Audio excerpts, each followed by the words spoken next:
மகர ராசி என்பர்கள். நீண்ட காலமா 7 சனி. என்னால எதுவுமே செய்ய முடியல. எல்லாருக்குமே தெரியும். யாரெல்லாம் மகர ராசிக்காரங்களுக்கு பார்த்தீங்கன்னா, லாஸ்ட் ஒரு 7 இயர்ஸா பெரிய சேஞ்சஸே எதுவுமே இல்ல. நெறைய கஷ்டப்பட்டோம் அப்படின்னு சொல்லிட்டு இருக்காங்க. இப்ப நீங்க அவங்கள போய் கேட்டு பார்த்தீங்கன்னா, இப்போ 1 மாசமாவே எனக்கு கொஞ்சம் பரவால்ல. நெறைய சேஞ்சஸ் செஞ்சுட்டு இருக்கேன் நானு. ஃபினான்ஷியலாவும் சரி, பர்சனலாவும் நெறைய சேஞ்சஸ் எனக்கு தோணுது அப்படின்னு சொல்லுவாங்க.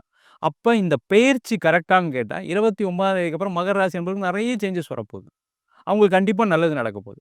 அடுத்து கடக ராசி எடுத்துக்கோங்க. கடக ராசிக்கு இப்ப அஷ்டம சனி நடந்துட்டு இருக்கு. இந்த 29ஆம் தேதிக்கு அப்புறம் அவங்களுக்கு பாக்கியஸ்தானத்துல சனி பகவான் வரப்போறார். இப்ப பார்த்தீங்கன்னா, யாரெல்லாம் கடகராசி என்பவர் உடம்பு சரியில்லாம இருக்காங்க. நெறைய பேர் இருக்காங்க. நெறைய பேருக்கு உடல் உபாதைகள்.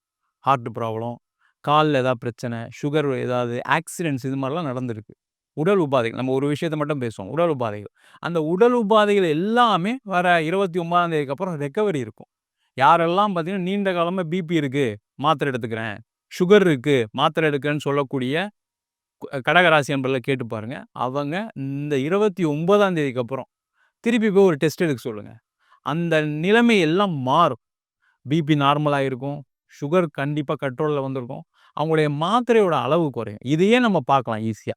எந்த பஞ்சாங்கம் ஃபாலோ பண்ணலாம், எந்த பஞ்சாங்கம் ஃபாலோ பண்ணக்கூடாதுன்னு நம்ம ஈஸியா பார்க்க முடியும்.